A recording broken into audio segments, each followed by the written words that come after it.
ବାହାଘରର ବର୍ଣ୍ଣାଢ୍ୟ ପରିବେଶ, ରିସେପ୍ସନ୍, ବନ୍ଧୁବାନ୍ଧବ ଓ ସାଙ୍ଗସାଥୀଙ୍କ ଗହଳି ଚହଳ ଇତ୍ୟାଦି କ୍ରମାନ୍ୱୟରେ ଧୀରେ ଧୀରେ ଫିକା ପଡ଼ି ଆସୁଥିଲା।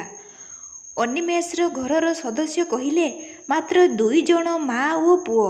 କିନ୍ତୁ ବିବାହ କାର୍ଯ୍ୟରେ ଯୋଗ ଦେବାକୁ ଦୂରଦୂରାନ୍ତରୁ ଆସିଥିବା ବନ୍ଧୁ ପରିଜନଙ୍କ ପାଇଁ ଘରଟି ପରିପୂର୍ଣ୍ଣ ଲାଗୁଥିଲା। ଅଳ୍ପ କେତେ ଜଣଙ୍କୁ ଛାଡ଼ିଦେଲେ ପ୍ରାୟ ସମସ୍ତେ ଚାଲିଗଲେଣି। କାହିଁକି କେଜାଣି ଏବେ ଶୂନ୍ୟତା ଖାଇଯାଉଛି ଅପର୍ଣ୍ଣାକୁ। ଆଜି ପୁଣି ବାହାଘରର ପ୍ରଥମ ରାତି। ଜୀବନର ସେଇ ଉତ୍କଣ୍ଠିତ ମୁହୂର୍ତ୍ତ ଏବେ ହାତ ପାହାନ୍ତାରେ। ଅଥଚ ଆଜି ପରି ଦିନରେ କାହିଁକି ଗ୍ରାସୁଛି ଅପର୍ଣ୍ଣାକୁ ଏ ଶୂନ୍ୟପଣ। ପ୍ରଥମ ଥର ପାଇଁ ଆଜି ଭେଟ ହେବ ତା ମନର ମଣିଷ ସହ, ଯାହାକୁ କେବେବି ସେ ଦେଖିନାହିଁ। କାହା ହାତରେ ମୃଦୁ ସ୍ପର୍ଶରେ ପଛକୁ ଚାହିଁଲା ଅପର୍ଣ୍ଣା। ପଛରେ ଥିଲେ ଶାଶୁମା ଶାରଦା ଦେବୀ। କହିଲେ, ଏଠି କ'ଣ କରୁଛୁ? ଅନେକ ରାତି ହେଲାଣି, ଯା ରୁମ୍କୁ ଯା। ଅପର୍ଣ୍ଣା ପାଦ ବଢ଼େଇଲା ରୁମ୍ ଆଡ଼କୁ। ଯେତିକି ଆଗକୁ ପାଦ ପକାଉଥାଏ ସେତିକି ବଢ଼ୁଥାଏ ଛାତିରେ କୋହ। ଯଦି ଆୟାନର ମ୍ୟାରେଜ୍ ଠିକ୍ ହେବା ପୂର୍ବରୁ ତାକୁ ତା ମନ କଥା କହିଦେଇଥାନ୍ତା, ହୁଏତ ଆଜି ତା ଜୀବନରେ ଗତିପଥ ନିଜ ମନ ମୁତାବକ ହୋଇଥାନ୍ତା। ଆୟାନ ଥିଲା ତା ଫେସବୁକ୍ ଫ୍ରେଣ୍ଡ।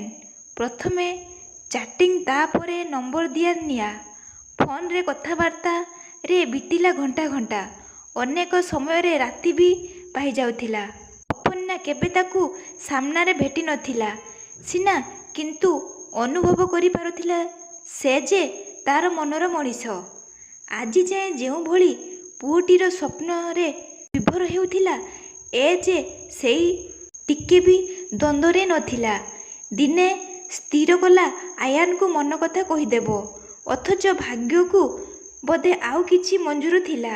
ଯେବେ ସେ କଲ୍ କଲା କହିବାକୁ, ସେପଟୁ ଆୟାନ କହିଲା, ଜାଣିଛ, ମୋ ମ୍ୟାରେଜ୍ ଠିକ୍ ହେଇଯାଇଛି। ସେ ଆଉ କିଛି କହିଥାନ୍ତା ତା ପୂର୍ବରୁ ଅପର୍ଣ୍ଣା ଫୋନ୍ କାଟିଦେଲା। ଆୟାନ ମ୍ୟାରେଜ୍ ପାଇଁ ରାଜି ହେଇଯାଇଛି ମାନେ ତା ପ୍ରତି ତାର ଅନୁଭବ, ଆବେଗ କିଛି ବି ନାହିଁ। ଯେମିତି ତା ପାଇଁ ତା ମନରେ ସୃଷ୍ଟି ହୋଇଛି, ସେପରି ସ୍ଥଳେ ତାକୁ ନିଜ ମନ କଥା କହି ଲାଭ କ'ଣ? ତାପରେ ଆୟାନ ଯେତେ ବି କଲ୍ କରିଥିଲା ଆଉ ଫୋନ୍ ରିସିଭ୍ କରିନଥିଲା। ବହୁତ ରାଗ ଆସୁଥିଲା ତା ଉପରେ। ନମ୍ବରକୁ ବ୍ଲକ୍ ଲିଷ୍ଟରେ ଆଡ଼୍ କରିଦେଲା ସାଙ୍ଗେ ସାଙ୍ଗେ। ୟା ପରେ ଅନେକ ବଦଳି ଯାଇଥିଲା ତା ଜୀବନଟା। ନିଜ ଇଚ୍ଛାରେ ଜୀବନକୁ ଜିଉଁଥିଲା ଅପର୍ଣ୍ଣାର। ଏବେ ଇଚ୍ଛା ଅନିଚ୍ଛା କିଛି ନଥିଲା। ଯୋଉଁଠି ବାହାଘର ପାଇଁ ବାପା ରାଜି ହେଲେ, ହଁ ଭରିଦେଲା। ମା କହିଲେ, ଥରେ ତୋ ପୁଅକୁ ଦେଖିନେ, କଥା ପକ୍କା ହେବା ପୂର୍ବରୁ। ସେ ପୁଅ କାଲି ଆସୁଛି ତୋତେ ଦେଖା କରିବାକୁ। ଦେଖିକି କ'ଣ କରିବି? ମୁଁ ଯଦି ମନା କରିଦିଏ, ତମେ କ'ଣ ବାହାଘର ଭାଙ୍ଗିଦେବ? ହଁ, ଭାଙ୍ଗି ବି ଦେଲ, ୟା ପରେ ମୋ ପାଇଁ ଆଉ ଏକ ପ୍ରସ୍ତାବ ଖୋଜିବାରେ ଲାଗିଯିବ। ମୁଁ ସେ ପ୍ରସ୍ତାବରେ ବି ରାଜି ହେବିନି। ମୁଁ କହିବି ଏବେ କିଛି ବର୍ଷ ପାଇଁ ମ୍ୟାରେଜ୍ କରିବାକୁ ଚାହୁଁନି। ତାପରେ କହିବି ସାରା ଜୀବନ ଏକା ରହିବାକୁ ଚାହୁଁଛି। ତମେ କ'ଣ ରାଜି ହୋଇଯିବ? ମା, କ'ଣ ହେଇଛି ତୋର? ୟାଡୁ ସିଆଡ଼ୁ କ'ଣ କହୁଛୁ? କ'ଣ ତୋ ମନରେ ଅଛି? ତୁ ଆଉ କାହାକୁ ଭଲ ପାଉ? ଅପର୍ଣ୍ଣା ମାଙ୍କର ସିରିୟସନେସ୍ ଦେଖି ଜୋରରେ ହସିଲା। ଯଦିଓ ଭିତରଟା ଦୁଃଖରେ ଅଭିମାନରେ ଫାଟି ପଡ଼ୁଥିଲା ଆୟାନ ପାଇଁ। କହିଲା, ମା, ତମେ ତ ଜାଣ ମୁଁ ଥ୍ରିଲର ମୁଭି ଦେଖିବାକୁ ଭଲ ପାଏ। ହେଲେ ଆଜି ଯାଏଁ ମୋ ଜୀବନରେ କିଛି ବି ରହସ୍ୟମୟ ଘଟଣା ଘଟିନାହିଁ। ମୁଁ ଚାହୁଁଛି କମ୍ ସେ କମ୍ ମୋ ନୂଆ ଜୀବନଟା ଗୋଟେ ଥ୍ରିଲର ସିନ୍ରୁ ଆରମ୍ଭ ହେଉ। ୟା ମାନେ ମୁଁ ଯାହା ସହ ସାରା ଜୀବନ ବିତେଇବି, ତାକୁ ମ୍ୟାରେଜ୍ ପରେ ହିଁ ଦେଖିବି। ପ୍ଲିଜ୍ ମା, ପ୍ଲିଜ୍। ମୁଁ ଜାଣିଛି ନିଶ୍ଚୟ ମୋର ବି ପସନ୍ଦ ହେବ। ତମେ ତ କୁହନା ବାପ ଝିଅଙ୍କର ପସନ୍ଦ ଗୋଟିଏ ବୋଲି। ହଉ, ଯେମିତି ତୋ ଇଚ୍ଛା। ପୁଅଟି କିନ୍ତୁ ମୋର ବି ବହୁତ ପସନ୍ଦ। ତୋର ତାର ଯୋଡ଼ି ପୁରା ଗୋଟିଏରେ ଗୋଟିଏ ପରି ଲାଗିବ। ଦେଖିଲା ପରେ ଜାଣିବୁ, କହି ହସିଦେଲେ ବନନା ଦେବୀ। ଅପର୍ଣ୍ଣା ବି ହସଟିଏ ଉପରକୁ ଫିଙ୍ଗିଦେଲା। ଅନିଚ୍ଛା ସତ୍ତ୍ୱେ ସେଇ ହସ ଭିତରେ ଲୁଚିଗଲା ଅନେକ କିଛି।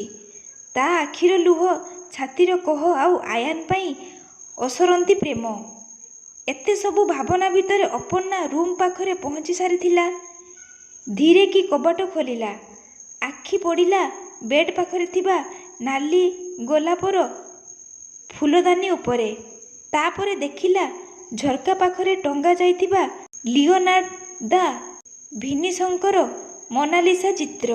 ଥାକରେ ସାଇତା ଯାଇଥିବା ତା ପ୍ରିୟ ରଙ୍ଗର ସବୁ ଟେଡି, ଆହୁରି ତାହା ପସନ୍ଦିତ ଅନେକ ଜିନିଷ ଠିକ୍ ସେଇ ଜାଗାରେ ରଖାଯାଇଥିଲା ଯେମିତି ତା ନିଜ ରୁମ୍ରେ ଥିଲା।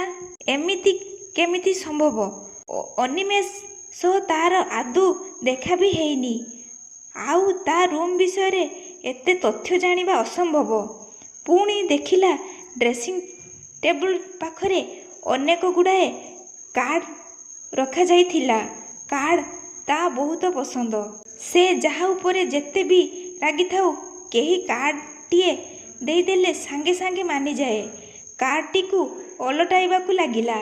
ସବୁଥିରେ ଅଲଗା ଶୈଳୀରେ କିଛି କିଛି ଲେଖାଯାଇଥିଲା। ଆଇ ଲଭ୍ ୟୁ, ମୁଁ କେବଳ ତମକୁ ଭଲ ପାଏ, ୟୁ ଆର୍ ମାଇ ଲାଇଫ୍ ଇତ୍ୟାଦି ଇତ୍ୟାଦି। ଶେଷ କାର୍ଡ଼ଟିକୁ ଉଠେଇ ପଢ଼ିଲା। ସେଥିରେ ଲେଖାଥିଲା your Facebook love Ayaan. Aparna ନାଁଟି ଦେଖି ଚମକି ପଡ଼ିଲା। କାର୍ଡ଼ଟିକୁ ବନ୍ଦ କରି ଦେଇ ପଛପଟକୁ ବୁଲି ଦେଖିଲା କବାଟ ପାଖରେ ଆୟାନ ଠିଆ ହୋଇଛି। ବ୍ୟସ୍ତ ହେଇ ରାଗରେ କହିଲା, ତମେ ଏଠିକି କାହିଁକି ଆସିଛ? ଖାସ୍ ତମ ପାଇଁ। ତମର ତ ବହୁତ ଇଚ୍ଛା ଥିଲା ନା ମୋତେ ଥରେ ଦେଖିବା ପାଇଁ? କେବେ ଥିଲା, ଆଜି କିନ୍ତୁ ନାହିଁ। ଏବେ ଅନିମେଷ ମୋ ବର୍ତ୍ତମାନ ଆଉ ଭବିଷ୍ୟତ, ସବୁ କିଛି।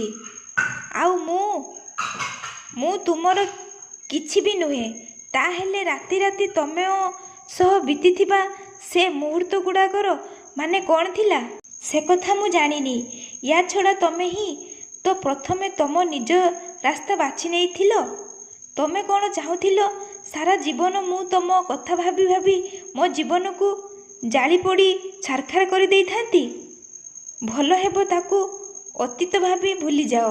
ନା ନା, ଜମା ନୁହେଁ ଅପର୍ଣ୍ଣା, ମୁଁ ତୁମକୁ ଭୁଲିଯିବି ଏଇଟା ହେଇପାରିବନି। ଆଉ ତମେ ମୋତେ ଭୁଲିଯିବ ଏକଥା ହେବାକୁ ବି ଦେବିନି। ଏ ଫିଲ୍ମ ସଂଳାପ ବନ୍ଦ କରି ଦୟାକରି ଏଠୁ ଚାଲିଯାଅ। ସେ ଏବେ ଆସୁଥିବେ। ସେ କିଏ? କହି ଏକ ରହସ୍ୟମୟ ହସଟେ ହସିଲା ଆୟାନ। ଅପର୍ଣ୍ଣା କିନ୍ତୁ ଆଉ ବରଦାସ୍ତ କରିବା ମୁଡ୍ରେ ନଥିଲା। ଛାତି ଭିତରଟା ଅଜଣା ଭୟରେ ଥରି ଉଠୁଥିଲା। ଚିଲେଇକି ଶାଶୁମା ଶାରଦା ଦେବୀଙ୍କୁ ଡାକିଲା। ମା। ଶାରଦା ଆସି ପଚାରିଲେ, କ'ଣ ହେଲା? ଏମିତି କାହିଁ ଚିଲଉଛୁ? ମା, ଦେଖ ତ ଇଏ କେମିତି ଜୋର ଜବରଦସ୍ତ ମୋ ରୁମ୍ ଭିତରକୁ ପଶି ଆସୁଛନ୍ତି। ଶାରଦା ହସିଲେ। କ'ଣ କହୁଛୁ ତୁ? ଇଏ ବା ମୋ ପୁଅ, ଯାହା ହାତ ଧରି ଏ ଘରକୁ ଆସିଛୁ। ଆଉ ତୋ ଫେସବୁକ୍ ପ୍ରେମ, ଯାହାକୁ ତୁ ମନେ ମନେ ଭଲ ପାଇ ବସିଥିଲୁ, ସେ ତ ତୋତେ ବାହାଘର ପୂର୍ବରୁ ସବୁ କହିବାକୁ ଚାହୁଁଥିଲା। ହେଲେ ତୁ ତ ତା କଥା ଶୁଣିବାକୁ ପ୍ରସ୍ତୁତ ନଥିଲୁ। ଦେଖା କରିବାକୁ ଚାହିଁଲା, ସେଥିରେ ବି ଅରାଜି ହେଲୁ। ଆୟାନର ଭଲ ନାଁଟା ଅନିମେଷ, ଯାହା ତୁ ବାହାଘର କାର୍ଡ଼ରେ ପଢ଼ି ବି ନଥିଲୁ। ଏତିକି କହି ଚାଲି ଆସିଲେ ସେଠାରୁ। ଅପର୍ଣ୍ଣା ଏବେ ଖୁବ୍ ଜୋରରେ ହସୁଥିଲା। ତା ପ୍ରେମର ଜହ୍ନଟା ହାତ ପାପୁଲାରେ ଖସି ପଡ଼ିଥିଲା। ସେ ବି ଖୁବ୍ ରହସ୍ୟମୟ ଭାବେ। ଆୟାନ ତାକୁ ଚାହିଁ ରହିଥିଲା ଅପଲକ ନୟନରେ। କାହାଣୀଟି କିପରି ଲାଗିଲା ଆପଣଙ୍କ ମତାମତ ନିଶ୍ଚୟ ଦେବେ।